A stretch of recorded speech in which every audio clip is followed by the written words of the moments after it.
Assalamualaikum warahmatullahi wabarakatuh, para sahabat KM97 Channel dimanapun Anda berada.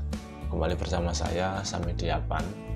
Untuk kali ini kita akan membahas tentang persyaratan untuk bisa menjadi seorang pekerja atau pegawai di sebuah perusahaan atau pabrik industri, terutama di dalam divisi HRD.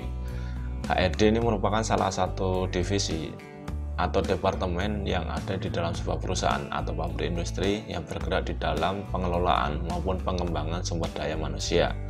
Adapun syarat-syarat untuk bisa menjadi sebagai pekerja di divisi HRD di sebuah perusahaan atau pabrik industri, yang pertama adalah dari segi pendidikan. Dari segi pendidikan ini perusahaan akan mengutamakan ya para calon pekerjanya ini minimal sarjana di bidang manajemen sumber daya manusia.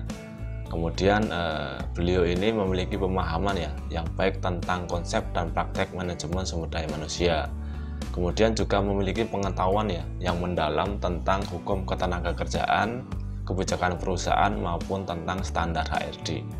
Kemudian dari segi pengalaman kerja, ada beberapa perusahaan juga lebih mengutamakan calon pekerjanya ya yang memiliki pengalaman kerja di bidang HRD yang sebelumnya bekerja di perusahaan dan mengurusi di bidang HRD. Kemudian juga memiliki pengalaman tentang pengelolaan rekrutmen ya, pelatihan, kemudian tentang pengembangan karyawan maupun penggajian dalam tugas sebelumnya.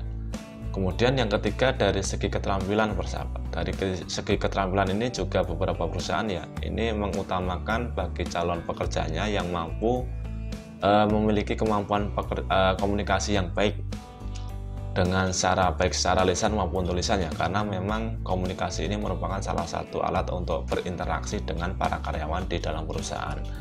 Kemudian memiliki kemampuan analisa ya yang kuat, karena sebagai AD ini dituntut untuk bisa menganalisa semua data karyawan dan menganalisa segala permasalahan yang ada di dalam perusahaan yang berhubungan dengan sumber daya manusia.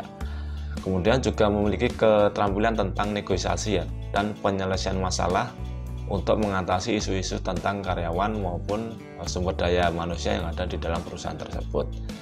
Kemudian juga diutamakan bagi calon pekerja ya yang memiliki keahlian dalam menggunakan perangkat lunak ya dan sistem HRD seperti sistem manajemen informasi karyawan atau perangkat lunak penggajian. Kemudian dari segi kepemimpinan dan manajemen ya, ini juga ada beberapa perusahaan yang mengutamakan bagi para pencari pekerjaan maupun calon pekerja yang memang memiliki kemampuan tentang kepemimpinan yang baik dan mengarahkan tim HRD untuk berkolaborasi dengan departemen lainnya. Kemudian juga memiliki kemampuan untuk manajemen waktu ya dan pengorganisasian yang baik untuk kebijakan HRD ataupun pengelolaan dalam berbagai macam tugas di dalam divisi HRD. Kemudian dari segi etika kerja para sahabat, ini juga ada beberapa persyaratan ya, yaitu harus memiliki integritas ya atau etika kerja yang tinggi, karena di dalam HRD ini harus bisa menjaga kerahasiaan data karyawan maupun kepatuhan terhadap kebijakan perusahaan. Baik para sahabat, itulah tadi beberapa contoh persyaratan ya untuk bisa menjadi pekerja atau karyawan di sebuah perusahaan atau pabrik industri, terutama di bidang atau di divisi HRD. Demikian, semoga bermanfaat. Terima kasih. Assalamualaikum warahmatullahi wabarakatuh.